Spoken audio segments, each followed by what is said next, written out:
Hello everyone, my name is Tanner, and I want to take the time today to explain to you why World War I is such an interesting topic to me. And I'm doing this on the 100th year anniversary of the assassination of Archduke Franz Ferdinand. In the background, you can see actual colored footage from the war. This here is the early part of the war as they're going off. You can see the Germans with their helmets.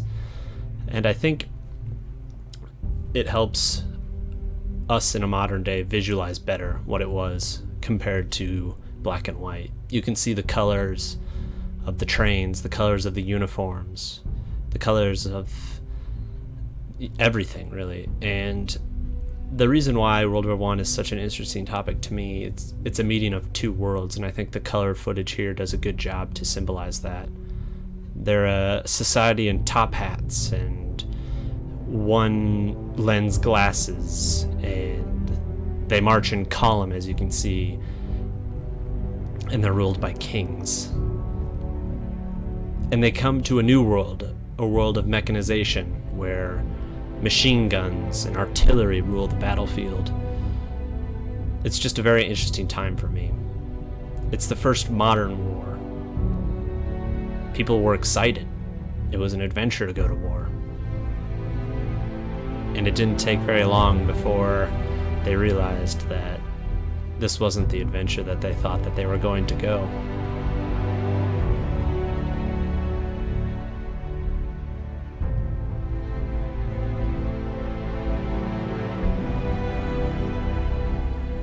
I took this footage. I didn't take it, but I found it online. And I wanted to use it just because I think it does a very good job with visualization. Celebrations, Germans drinking beer after a battle.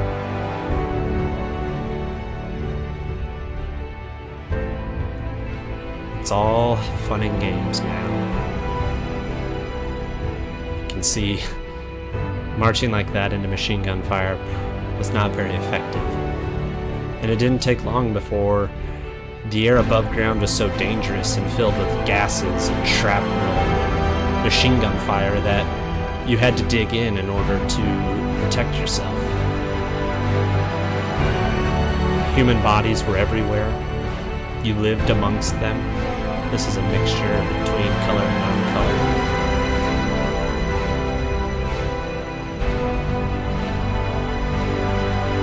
And I truly do hope that this year, actually this upcoming spring, I hope to be traveling to Europe to see some of these places where the trenches still are actually in the hillside and the countrysides of France.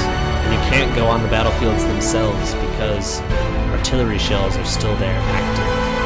And one move of earth can cause them to go off. I myself do not believe that I could fight in these sorts of conditions. And you too should try to imagine yourself whether you could do that right there, crawling amongst dead bodies. Those are Germans probably taking, looks like a British trench. And you can definitely understand why so many people just went crazy.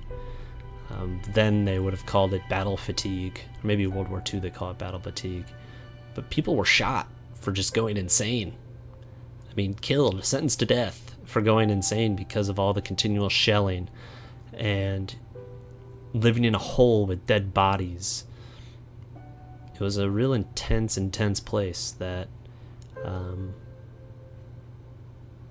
not many people know what this was like. World War I is a very forgotten war, I think, in the United States. But millions and millions of people died. And when you look at it, had the war not happened, so many things could have happened for society. You know, you don't know whether or not the person that would have found the cure for cancer in 1924 was at that one of those battlefields. There was plenty of great artists and poets and writers, just the ones that, survived World War I. Tolkien that wrote Lord of the Rings, and after this you have the jazz era where plenty of jazz musicians had served in World War One. Just imagine all the other people that we would have known the names of had they not died on the battlefield. I just wanted to bring this up so you guys can have a think about it as well. I'm going to let the video footage run. You can see flamethrowers being used. I'm going to let the footage run. Let me know what you guys think of the conflict down in the comments. Whether you yourself could find sanity in order to fight on a battlefield like this. I know I couldn't, and that's why it's so fascinating to me. Let me know what you guys think. Thank you for watching, and enjoy the rest of the clips.